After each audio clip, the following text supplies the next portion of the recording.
Welcome to an episode where we teach you how to constrain your entire life into a limitation of a deadline. Love it.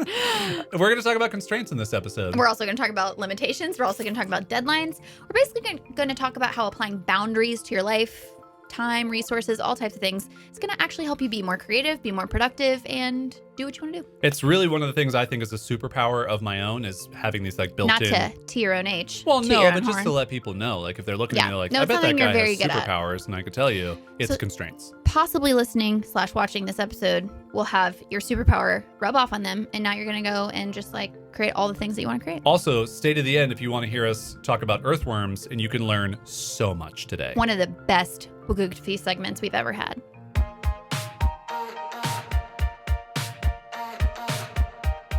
Hey there, we're Jason and Caroline Zook, a husband and wife team who believes life is just one big experiment.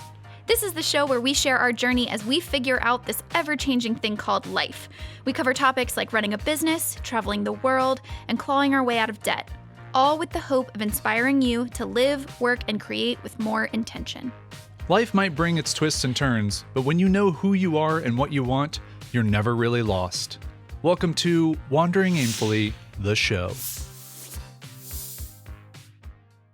It's another episode of Wandering Aimfully, the show, and the clock starts meow, aka now. If you haven't been watching our previous couple of episodes or listening, we have a little timer now to try and keep ourselves a little bit shorter, a little bit more succinct. Hashtag you're welcome. Hashtag. For those of you that are like, I cannot carve out 2 hours of my week to listen to you yahoos.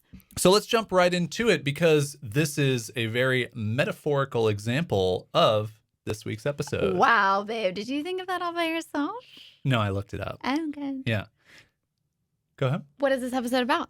This episode's about constraints. Yes. So tell the people at home what you mean by constraints. We're going to lump constraints, limitations, and deadlines into one category this week. Any type of like boundary, I feel. We find these to be very helpful for us in our life. And I actually didn't really notice that it was a thing that we did until I did some freelance writing for the Crew blog a couple years ago. And one of the articles that the editor, Jory, who was my editor, asked me to write about was constraints and the power of them. Because he was like, I see you as like a very disciplined person and you get a lot of things done. You get a lot of projects out of the world. You get a lot of things written. And that applies to both of us. And he was like, I would imagine that only happens because you constrain the amount of time you can spend on things. And I never really thought about it. I think my practical brain just did that. Just does that. And that is, I think it's a superpower. I think it's a superpower that we both have. I think it's in a lot of ways. You're being very generous to me right now. Well, that's what I try and do on the show. It does not come naturally to me. I've cultivated it because I've seen it work so well for you. Yeah. So I think that that's something that has You're rubbed like off. Batman. So I'm like Superman where I was born a Kryptonian and I have the limitation powers. I can shoot discipline out of my eyeballs. I can bust through tall buildings with my constraints. You're like Batman where you fell off the horse, you fell down into the cave. Mobile. You need people to help you. You had to grow as a superhero, but you've become pretty formidable even though you have no powers. I've been in the gym. Yeah. And I've been working out. I'm a little bit upset that in this metaphor, I'm Ben Affleck and you're Henry Cavill. That's actually what I was just going to ask you. Which Batman would you like to be? I actually kind of think of you more as a Michael Keaton Batman. Thank you. The best Batman. Also was the skinniest Batman of all time. He's the best Batman. Yeah. He's not. I like Christian Bale. I think Christian Bale is the best Batman. I almost said Christian Hale. Who's that? I don't know. Person you just made up. Claire Hale. Okay. This is what House of Cards? Yeah. Oh, okay. So anyway, that's what my brain was saying. Yeah. I love that. Yeah. It doesn't come naturally to me, but I work on it because constraints are that powerful. Yeah, so I think where we can start with this is there a project, a thing, or any type of work that you've done that comes to mind where constraints were so powerful for you to get that thing done? Well, I think the one that instantly stands out to me is the abstract affirmations that is project. Correct. You thought of it and you're like, what is it? Oh, that's funny. Yeah. So in 2016, for those of you that don't know, late 2015, I decided I wanted to be a painter. That I wanted to work in acrylic painting, and I hadn't done it pretty much ever before.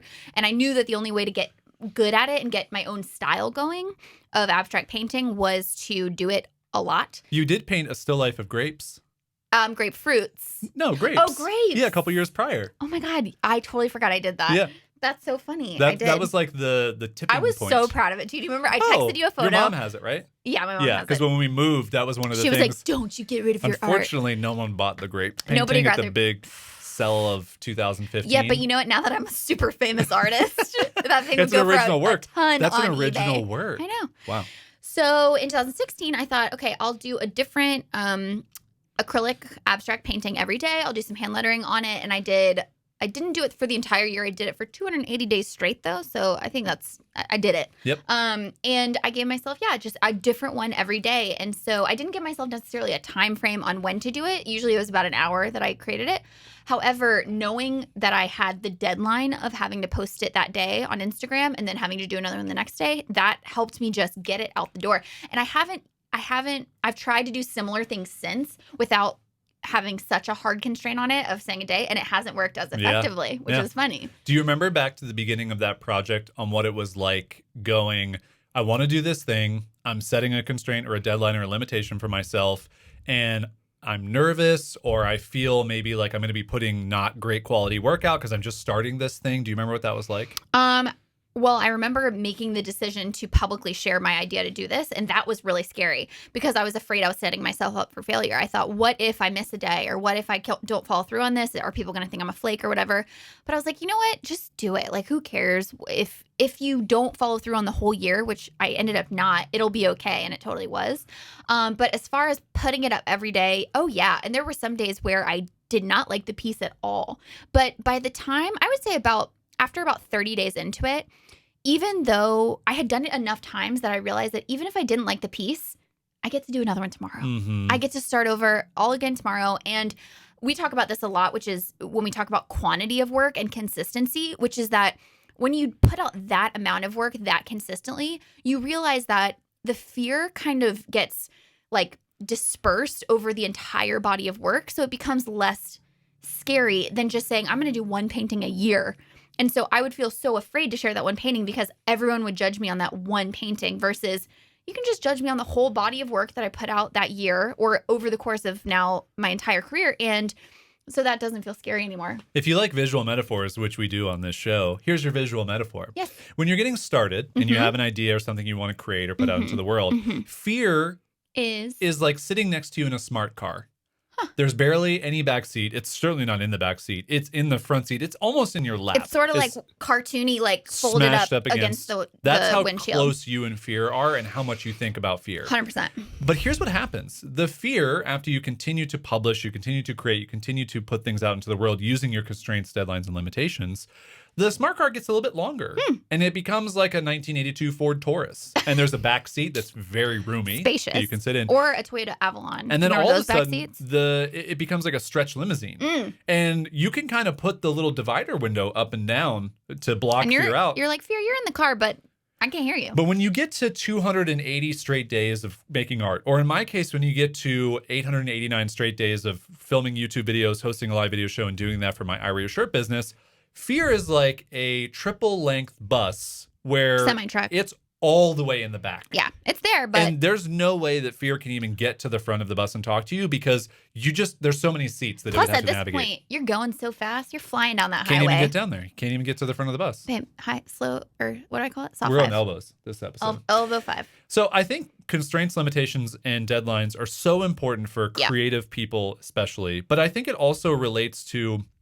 people who are just trying to seek some type of hobby or seek some type of thing. And it's this wonderful idea of I only have this amount of time or I only have this amount of resources. And I think about that for a lot of the stuff that we create. And I even looked at both of my books that I've now written, and I'm pretty much done with the second book now. But the first draft of a book is very difficult because it's just getting all of your thoughts down. And now nonfiction and fiction are very different writing animals. I've only written 2 nonfiction books, but I both times gave myself 2 weeks to write. Which is pretty crazy for most people. And that's crazy for most people because I think most people go, I'm just going to write a first draft. We'll see how long it takes me. Right. As opposed to going, no, I have this amount of time. It's just the first draft. There's going to be iterations, second, third, fourth drafts, but I have to get the first one done. Yeah. And I think for so many people, they don't get fill in the blank of whatever their nonfiction book is done because it's a never-ending open schedule to create the thing. I think it's the schedule, but I think what's interesting as you're just saying that to me is it forces your brain to shift priorities. So when you set that constraint, your brain now goes, the number one priority is for me to finish this first pass. However, most people, if they don't set a constraint, their number one priority is perfecting making it good, right? They're not prioritizing completion. They're prioritizing quality at the wrong part of the process. Yep. So I think especially in the beginning, if you prioritize just getting that first draft done using constraints, that can be really powerful. Yeah, I mean, the phrase is very simple, and we've all heard it, but done is better than perfect. 100%. And there are so few people who are creating anything that is of any close quality to perfect that phrase doesn't apply to. The rest of us, it's just to get the thing done, and it's to do our best. And I think for us, I think we've become known as people who can create a lot of things, and we can put a lot of stuff out into the world. And the only reason that happens is because we've sharpened this tool that we have, where we both ran a weekly newsletter separately for many years, and every single week we had to publish a new thing. And for a lot of people, that could feel daunting. But guess what? If you know that that's the schedule, and you know that you want to stick to that because consistency matters in getting started, it is one of the best things you can do to get started is to be consistent and to show up constantly in whatever it is that you're doing. Then guess what? I'm not going to make this next newsletter, article, or whatever I'm publishing every week perfect, or video or podcast or anything. I just need to get it done because I'm going to get better and I'm going to improve. And you just have to know that because that is just human nature. We need the habitual act over and over again to get better at things. And it's one of those things I think it's really hard to tell somebody who's at the very beginning of their journey. But as people who have been at the beginning of many of these journeys, for me, I just see it coming up constantly over and over again. Yeah, one of my favorite things, kind of in that same vein, speaking of the newsletter, when trying to complete tasks like that is, what's the best newsletter I can create in 1 hour? Yeah. And I think about this a lot with our workshop stuff because you and I, first of all, I love to teach, and you also have such a wealth of information and experience that you and I could spend so long coming up with these slides and curriculums and things that we want to teach people. And we've done it imperfectly enough times and spent way too long on doing things enough times to where now we have that constraint mindset where it's like, what can I do in the next 3 days? What's the best workshop that I can create? What's the best curriculum I can create in the next 3 days? Because guess what? We have a workshop on Tuesday and we already told people that it's coming. And so we kind of do that to ourselves as well. Is we just sort of put the cart before the horse. Oh, that's a metaphor Going throwback. back to our wagon conversation. Metaphor throwback, ladies and If gentlemen. you don't know what we're talking about, listen to the authenticity episode. And so we kind of put the cart before the horse on purpose because then it gives us that built-in constraint to create the thing. One of the things where I see constraints being so important that I want to kind of pivot to is social media usage. And I think a couple of years ago, it was very hard to know how much time you were spending in these apps. And so, or on Facebook all day or whatever. But now our phones all have screen time apps built in. There are apps that people have built, like Moment is one of them. And you get told by your phone how much time you're spending / wasting. Yeah. And I think it's really scary for people to acknowledge and be honest about how much time they have wasted and that they could have put that towards their goals, their dreams, their family, their health, any of these other things, instead of just scrolling mindlessly through stuff that fills a gap in your day or in your life. And I think for me, when I did my first social media detox in 2014, coming off of that, I realized I want to control my usage of these apps. And I'm going to set a limitation for myself every day that, for me, really, it was just Instagram was the thing where I would spend the most time. And I'm going to check that in the morning, and I'm going to check that in the afternoon at some point. But I basically get 2 times to check it throughout the day, and that's it. Yeah. And other than that, I'm not picking up my phone to scroll through it to waste time. I'm setting those limitations. And then it makes me more mindful when I'm using it because I go, I don't want to be on this thing for an hour. Like, I'm not going to use my phone for that long. But, okay, cool. I'm in the morning. Like, I can check stuff. I can like stuff. I can scroll through. And then when I'm done, it makes me feel like this thing is not going to pull my attention back to it until I know that I can check it later in the day. And guess what? Here's the magical thing that has happened since that first social media detox and me setting these constraints. Sometimes I check Instagram once a day. Sometimes I forget to check it at all. 100%. So that was going to be my next thing, which is that has rubbed off on me as well when you did the detox thing. And also, to be completely honest, it was that 2016 project where I was checking it constantly every single day. And I was looking for the amount of likes on every single piece that I would post. And I was looking to it for validation of my art. And I got so exhausted with looking for approval from other people that I finally was like, I actually don't like the way it makes me feel to be here.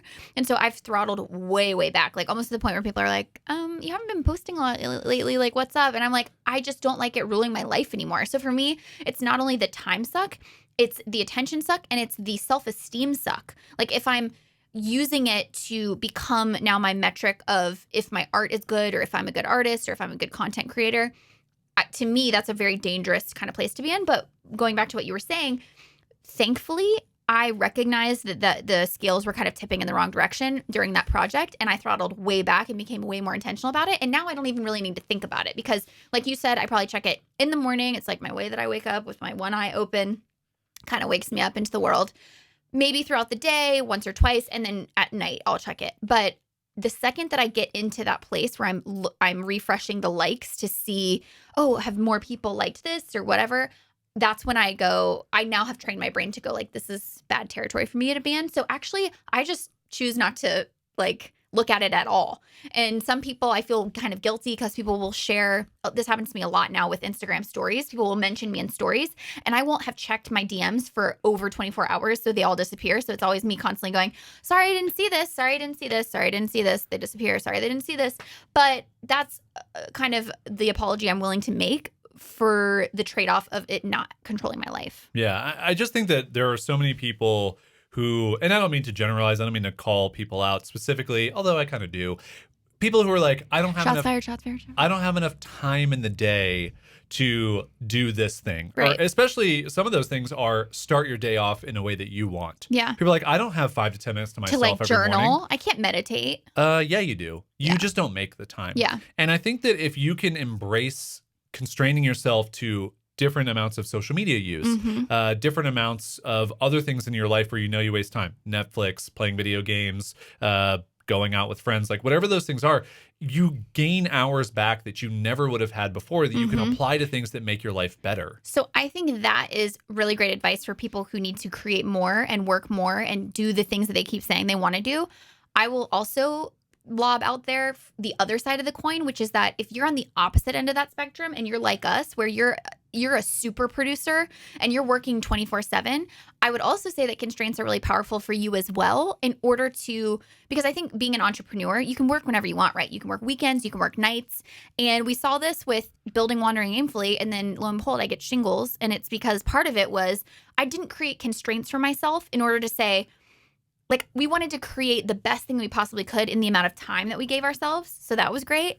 But which, by the way, started out as 5 weeks and ended up being 5 months. Yeah. But by not constraining my schedule, I ended up being overworked. And so now something that I'm doing in kind of recovering from that mindset is I'm trying right now not to work nights. I'm trying to give myself the space to watch Netflix, to really just like chill out. And so I kind of am like on the other side of that spectrum where it's like every time my screen time pops up and it's like, you've been watching 2 hours of Netflix. I'm like, great, I'm doing awesome. But, so another point that I wanted to bring up with that is if that's something that you're trying to do, it also forces you to kind of prioritize. So one example that we had talked about is we know exactly in Wandering Aimfully what our priorities are in terms of marketing. And so sometimes our social media marketing, I'll go a week and I'm not able to create the content that I wanted to create because that's the last thing on our list.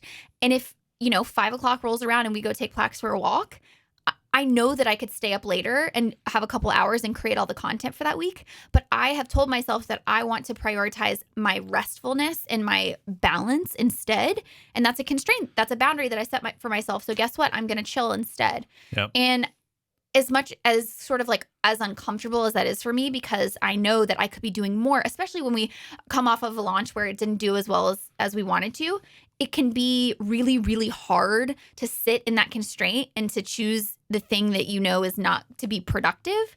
But it also just goes back to what kind of life do you want to live? Yeah, there's a lot to be said about the opportunity cost too, right? And you may think to yourself, well, if I just work 2 more hours, there more opportunities are going to come to me. And that's potentially true, but what is the ripple effect of those 2 hours long term? And when you get shingles for 2 months and you pay for it in 3 months of time where you have no productivity, were the couple of hours that I eked out here and there on a day-to-day basis for 5 months, do I really think that was worth the physical, mental, emotional toll that 3 months of having to recover from this illness took. Yeah. Or how many entrepreneurs have we heard the story of landing themselves in the hospital? Oh my gosh. Or doctors telling them that they're making themselves sick, or having terrible anxiety or panic attacks. Like, that ripple effect and that opportunity cost is so much worse than setting those constraints and those boundaries up front. What would you say to someone who might be an overproducer like us, but maybe their business isn't making as much revenue as they want or maybe even need to sustain their lives, and the only way they see to get there is, I have to be making more stuff, so I can't work less hours because I'm not making the money I want to be making? I would first tell them to take a hard look at their efficiency, like not working more time or creating more things, but actually going line by line, the things they're producing and the revenue streams that they're trying to set up, and actually evaluating them on an efficiency level. Like, do you think that you just need to work more, or is it that you don't really know what you need to be doing, so you're spreading yourself thin? Because I would argue that if you're doing, let's say, like 20 different tactics, that if you took the time to evaluate them tactic by tactic by tactic in terms of what's actually working and bringing you revenue, you could narrow that down to 5, do those really well, and you might find yourself in a different position. Yeah, we have, if anybody wants some practical stuff to take away from this, we did a challenge in September called Back to Business Basics. And in that, there are 2 specific things that I would call out that I think would be really helpful for people listening to this, that have been helpful for us. That's why I recommend them. One is the time tracking portion of that, the exercise. And it's basically, it confronts you with what your day looks like every day. And if you actually write down in a journal the hours, and we did, I think, in 30-minute blocks, what you're spending your time on, it can really show you like, oh, you know what? I am spending maybe 3 to 4 hours working, but I'm filling the rest of that time by browsing Reddit or going on YouTube or watching Netflix or like any of these other things. And I'm actually a lot more distracted than I thought I was. Yep. And the other part of that Back to Business Basics post that has another exercise that I think would be really helpful for people is the revenue evaluation spreadsheet. Yep. And it's basically for people like us and people maybe like you listeners, where you have a couple different things you've created. You can put them in this sheet. You can rate them by the amount of hours you spend on them per month. You can rate them by the amount of revenue they generate based on those hours. And then there's one more part of that, which is how much value does it bring you to work on those things? And I think so often we get stuck working on stuff that we created a year or 2 ago that like traps us. Mm-hmm. It actually constrains us from being able to move forward because we feel like we have to keep working on it. In which case we need to give ourselves the permission to acknowledge that maybe it's not generating very much revenue, but it takes a crap load of time and we really don't enjoy working on it. Guess what? Cut it. You got to quit that thing. Yeah, I even just having you say that, I was thinking to myself, you could even use that same exercise we give people and evaluate not just revenue streams, but marketing tactics. So what are the things that you're spending the most time on? And do you believe that they're bringing you a return in terms of your investment? And I know sometimes it's harder with social media and stuff like that, but it's like dive into those Instagram analytics and see, wait a second, 10 people click through to my website. Now follow up with those people, follow up with the people who have purchased from you and say, hey, where did you find us? You know, it's like putting a couple things in place to be able to see what the efficiency lies, which is what we're always trying to do, but really get honest with yourself and say, am I spending all this time on social media just so that people think my business is successful and I think I have to be there? Or is it actually bringing revenue to my business? And one of the things that I think we were confronted with in our own business, and again, most of these conversations come from realizations that we've had for our own business. So it's not just stuff that we're just touting because we think it's important.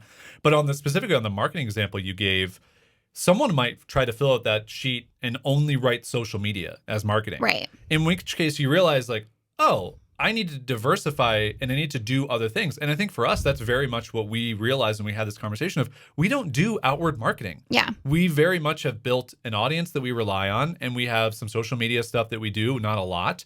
And that's it. Yep. And we need to do more than that because our business isn't at the place where we want it to be and it's not growing at the rate we want it to grow. Or we're doing that plus content marketing, but it's like if that content is not then converting to a sale down the road, then we have to reevaluate that. Yeah. And so I just think it's really important when you look at constraints, deadlines, and limitations to see them as opportunities to have you produce more efficiently, to have you just continue to publish if you may be afraid to publish or you don't publish on a regular basis. And also to realize that specifically for deadlines and all these things, those are arbitrary. And that you've probably made those things up. And while it's good to have a starting point like we did with 5 weeks of building, it didn't end up being that, and that was okay. Yeah. And we could have really beaten ourselves up about. Yeah, you have to balance it, right? Totally. Like set the constraint, but then allow yourself the flexibility to work life into it. And I know we've talked a lot about time constraints and time limitations, but another thing that I want to let people know about is whenever you're creating anything, you can also give yourself limitations on what you can use in order to create that thing. So what I mean by that is a lot of times when it comes to creation, the thing that we're afraid of the most is just the blank page, right? Like, where do I begin? A blog post. Like, what do I write it about? Give yourself limitations. Okay, you can only write 500 words. Yeah. Beyond time. Okay, you can only write about these 3 subjects for the next 2 months. Like, whatever those rules are, giving yourself those rules might actually make you more creative. Whoa. I was waiting for that because I thought we were getting pretty close, and then you talked about time, and I was like, oh my gosh, this is just so metaphor perfect. within a metaphor within a metaphor. All right, well, we give ourselves constraints and deadlines, and we stick to them, but you know what we don't stick to? Not knowing things, which is why we have a segment called We Googled That For You. Extremely loose time. Extremely loose time. Enter the theme song. We don't have one yet. All right, we Googled That For You. If you don't know already, it's where one person Googles something, brings it to the other person. They probably don't know the answer. They get to talk about it, and then we give the real answer. Now, Caroline, this week on Wagugtafee, everyone's favorite segment. By the way, my track record podcast. on your Wagugtafee is bad. Is mine good? I just think sometimes you get it kind of close. I think my extremely weird answers just make you happy, and so you think that they're not right, but they're I just mean yours recently have been like trivia, and I've just been like way off. Yeah, so here's a question for you. Okay. When an earthworm gets cut in half, what happens to the halves? The head half grows a tail? Well, that didn't answer my question. What happens to the halves? They go back together. They find each other. They get back together. So you have 2 halves. I feel like I know this. What happens to each half? I'm going to repeat what I just said because I feel like I'm answering the question. But you're only addressing 50% of the question. Okay. What happens to the halves? Thank you. Okay. The head half Yes. grows a tail. Uh-huh. The tail half dies. Also grows a head? No. Don't tell me. Give me the final answer. I need this is my Regis Philbin moment. Okay, I can't. That can't be right. How would it get a brain? The head half grows a tail. Okay. The tail half dies. Final answer? Yeah. Correct. What? Confetti emoji, confetti emoji, confetti emoji. You got it correct. Dun, dun, dun, I dun, actually dun, am dun, one dun. of those people who had the misconception that when an earthworm is cut in half, it becomes 2 earthworms. How would it get a brain? That's what got me. That's the How thing. would the tail get the brain? So earthworms do not become 2 worms when cut in half. Only a limited number of earthworm species are actually capable of anterior regeneration, as it's called. Anterior. When such earthworms are bisected, only the front half of the worm, where the mouth is located, not the brain, can feed and survive while the other half dies. That's why. That's why. That's why. I think there's something to the whole brain thing as well, though. It doesn't say that in here. It literally just says the Imagine mouth. just a tail. Does the earthworm have a brain?